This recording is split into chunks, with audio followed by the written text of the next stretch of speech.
L'objectif est le même que vendredi dernier, garder un adversaire, un concurrent direct derrière et pourquoi pas faire le trou encore plus avec la zone rouge. Oui, déjà sur le plan comptable, quel que soit le match qu'on joue demain, on a la possibilité d'atteindre la barre des 30. Donc, vous savez que je vous en parle souvent.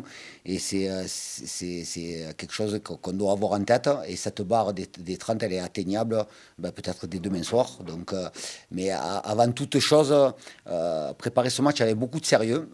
Vous avez noté que cette équipe de Bastia est invaincue à domicile depuis le début de saison. Ils ont perdu qu'un match, c'est en Coupe de France contre Nice, où ils ont fait un très bon match. Ils sortent d'une défaite à Amiens contre le cours du jeu, parce qu'ils ne méritent pas de perdre, et sur un penalty un peu litigieux en fin de match, où ils ont fait une très bonne partie. Donc, équipe qui met beaucoup d'engagement, qui fait des très bons matchs, particulièrement à Armand Césari. Donc, pour espérer faire un résultat, il faudra qu'on soit dans les meilleures dispositions, une fois de plus. C'est une équipe qui est 11e, mais qui aurait pu être bien plus haut parce qu'elle a cédé à de nombreuses reprises en fin de match. Ouais. C'est un peu sa caractéristique. Donc, justement, c'est une équipe qui se crée beaucoup d'occasions. Oui, oui, il y a des joueurs il y a des joueurs de talent sur les côtés, milieu de terrain qui est très complémentaire. Donc, effectivement, un vrai challenge d'aller défier cette équipe demain soir. Des occasions, vous en avez subi au Red Star, mais au final, vous n'avez concédé qu'un seul but. C'est une marque de progression de ton équipe, ça, réussir à faire le dos rond dans les moments compliqués. Oui, on sait que dans des matchs, il y a des moments forts et des moments faibles. Et quels que soient ces moments, qu'ils soient forts ou faibles, il faut être efficace. Voilà, efficace offensivement quand on est dans un moment fort. Et faire en sorte d'être efficace défensivement, même si on peut mettre en avant les performances de Bingrou Camara actuellement, qui fait des très bons matchs. Et l'idée, c'est de permettre à l'adversaire de se créer moins de situations, parce que l'entame de match au Red Star, effectivement, on a été secoué. Est-ce que votre série positive du moment vous apporte quelque chose? Est-ce que tu le ressens d'une manière ou d'une autre sur le groupe? Le fait, quand on est dans une spirale plutôt positive, effectivement, la confiance doit être là. Mais pareil, suffisance, confiance, c'est deux mots qui sont très proches. Donc on est là aussi pour faire des piqûres de rappel dans la semaine et pour rester vraiment dans l'exigence. Ouais, parce qu'on sait qu'on n'a pas la possibilité, mais on n'est pas les seuls à baisser le curseur. Voilà, si on veut performer, il faut mettre le curseur là où il a été sur la deuxième mi-temps, par exemple, du Restart. Un mot sur justement ces entames un peu difficiles qui malheureusement se répètent. Ouais. Donc j'imagine que vous travaillez sur ça. Ouais. Qu'est-ce qu'on peut dire de plus? Ouais, c'est bien sûr que c'est un axe de réflexion par rapport aux différents matchs qu'on a fait depuis le début de l'année 2025, où nos entames ne sont pas terribles. On peut prendre les quatre matchs. Les quatre matchs, on a été mis en difficulté dans ces entames de match. Alors il y a d'une part ce qu'on peut faire sur l'échauffement, et puis après il y a surtout le facteur psychologique et mental on doit faire en sorte de commencer le match dès la première situation, quoi. Voilà, tout simplement. C'est souvent une histoire de duel. Ouais. Vous êtes fait bouger dans les duels les 20 premières minutes, en tout cas le premier quart, oui, la première minute, Ouais, ouais. puisque vous marquez sur votre première vraie sortie de balle. Ouais, ouais. Alors les duels, c'est peut-être un peu l'échauffement, comme tu dis, mais c'est surtout Mental. la tête, non? Ouais, complètement, complètement. De toute façon, on est dans un sport de duel, hein. Donc après, oui, la maîtrise du ballon est capitale, mais avant de penser à la maîtrise du ballon, avant de penser à élaborer un plan de jeu sur le plan offensif par rapport à des circuits préférentiels, la première des choses, c'est d'être très bon dans les duels et de gagner le face-à-face qui nous oppose à notre adversaire. Est-ce que le fait de jouer à Bastia, terre réputée où il y a du duel d'entrée, on le sait, ça peut préparer ton équipe En tout cas, différemment? les joueurs sont avertis, ils sont avertis toutes les semaines, mais au-delà du contexte de Bastia, cette équipe est composée de joueurs qui mettent beaucoup d'engagement, mais dans le bon sens du terme. Je pense à Vincent, je pense à Ducrot, qui sont des joueurs qu'on connaît très bien et qui ont la faculté de mettre beaucoup d'intensité, mais qui sont aussi très adroits avec leurs pieds. Pourquoi avoir opté pour ce 4-3-3 avec deux milieux de terrain à plat comme ça au Red Star? Je pense à Besnard et Nil. Quelle est la raison qui t'a poussé à ça? C'est l'adversaire?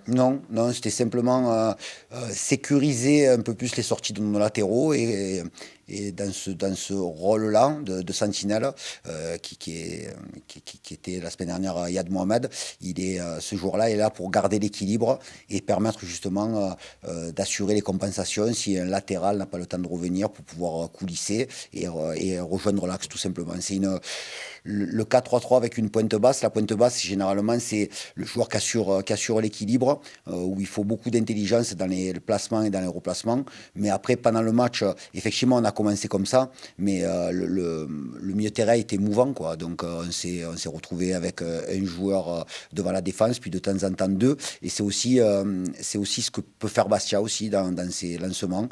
Ils sont toujours à 3, mais ils peuvent aussi inverser le triangle. Et dans ces cas-là, c'est toujours le mouvement des joueurs et la capacité technique à garder le ballon qui fait que ou on s'adapte, ou alors c'est l'adversaire qui s'adapte. Ça permet aussi de voir Antoine un peu plus haut. Ouais.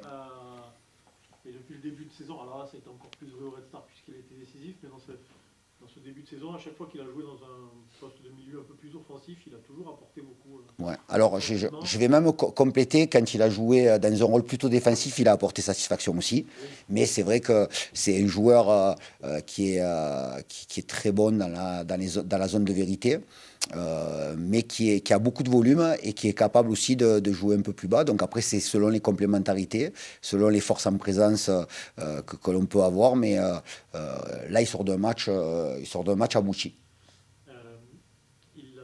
Ce match, il avait été peut-être un peu moins abouti contre Dunkerque. Il le sait, on en a parlé. Et il a très bien réagi. Ouais, ouais. Il y a pas mal de monde qui avait des doutes sur ce joueur de par son âge, qui découvrait la Ligue 2. Personnellement, il m'impressionne, je le trouve très bon. Est-ce que vous vous attendiez à ce niveau de performance pour Antoine? Oui, on attendait ça. Après, la concurrence est présente, mais il réussit depuis le début de saison, puisque là, on est dans le 7e mois de compétition, à s'installer régulièrement. C'est un joueur aujourd'hui. Alors, on a parlé de son parcours qui a beaucoup de fraîcheur mentale, parce qu'il découvre la Ligue 2 à un âge plus avancé peut-être que certains autres. Mais il a beaucoup de talent et c'est un garçon très intelligent. On parlait de son match à Dunkerque, c'était une des seules fausses notes depuis son arrivée à Pau. Ouais. Cette régularité, elle est aussi très importante. Ouais, ben, c'est simplement pour confirmer de semaine en semaine que c'est un joueur qui a le niveau, et ça sans aucun problème. Mais ce qui est intéressant avec ce joueur-là, c'est qu'il se contente pas de ce qui se passe actuellement.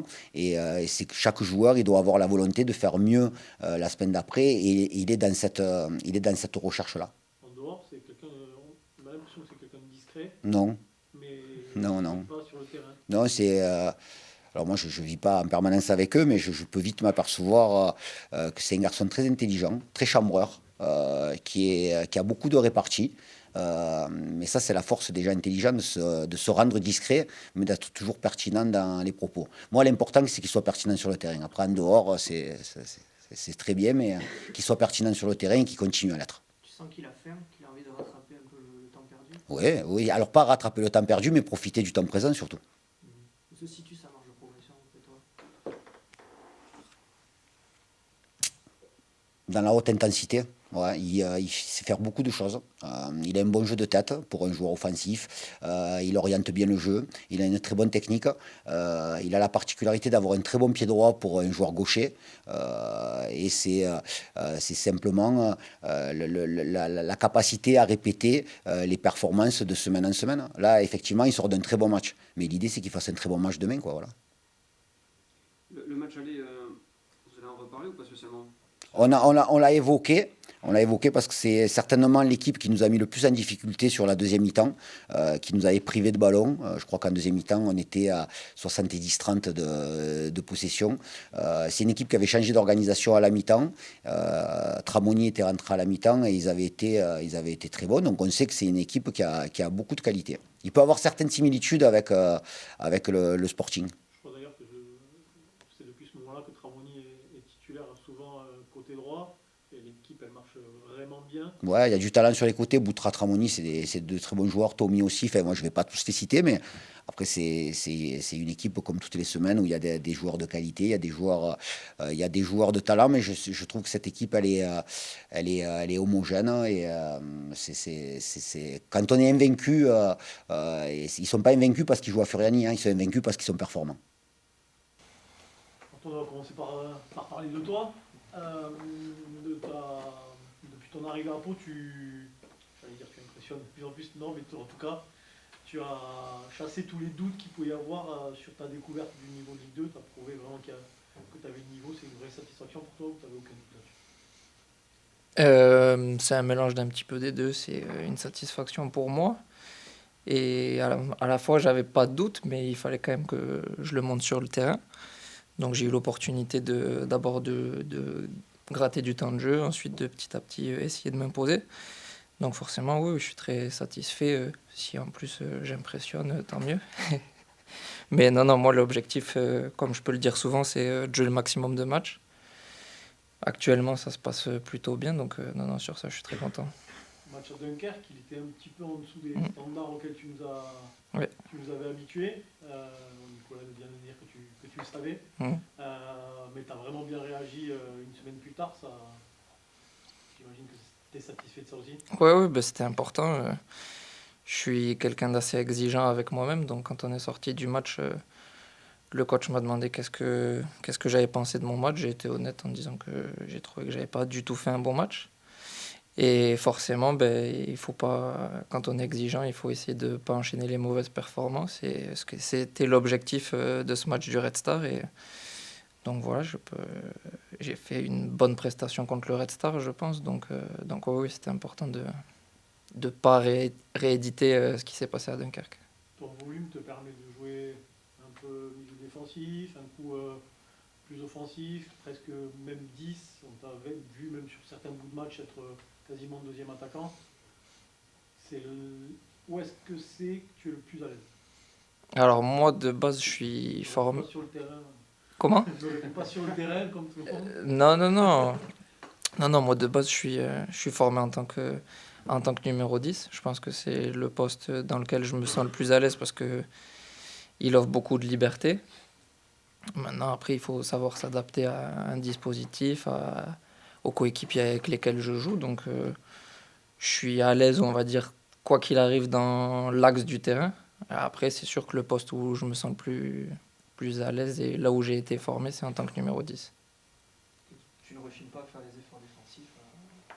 J'ai appris, oui. Ce qui t'a poussé à reculer un petit peu aussi. Ouais, j'ai appris parce que pendant un moment, ça a été ce qu'on m'a beaucoup reproché.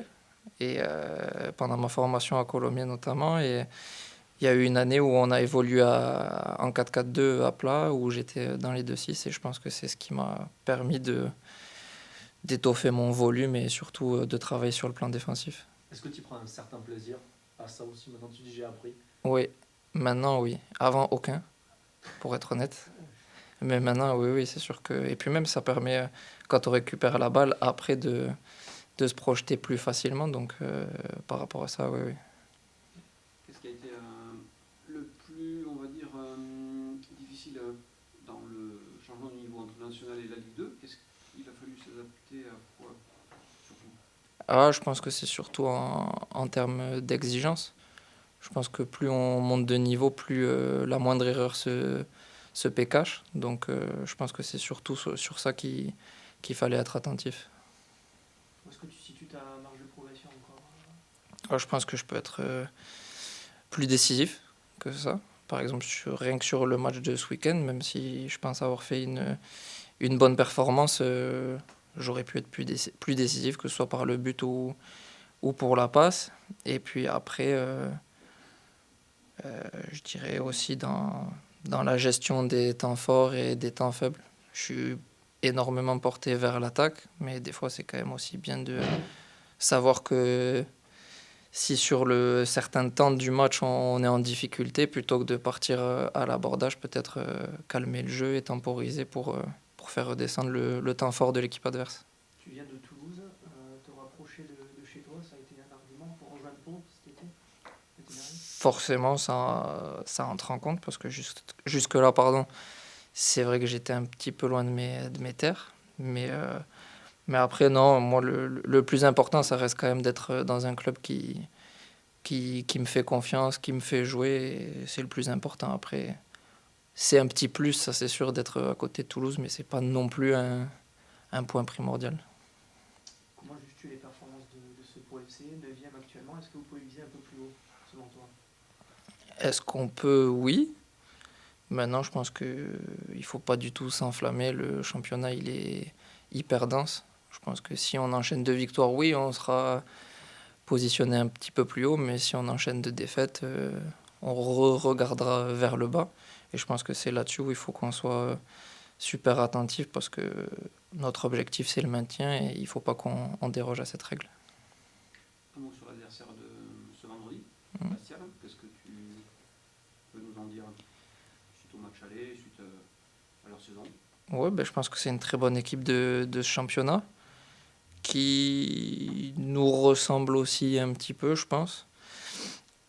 Voilà, qui met énormément d'intensité dans leur match, de l'agressivité dans les duels, et qui après, avec le ballon, essaie d'aller assez vite vers l'avant, et notamment de trouver les côtés où ils ont des très bons ailiers qui cherchent beaucoup à jouer le 1 contre 1 pour apporter du danger. Donc forcément, mais comme chaque équipe, j'ai envie de dire, dans ce championnat, il va falloir être très attentif et rigoureux.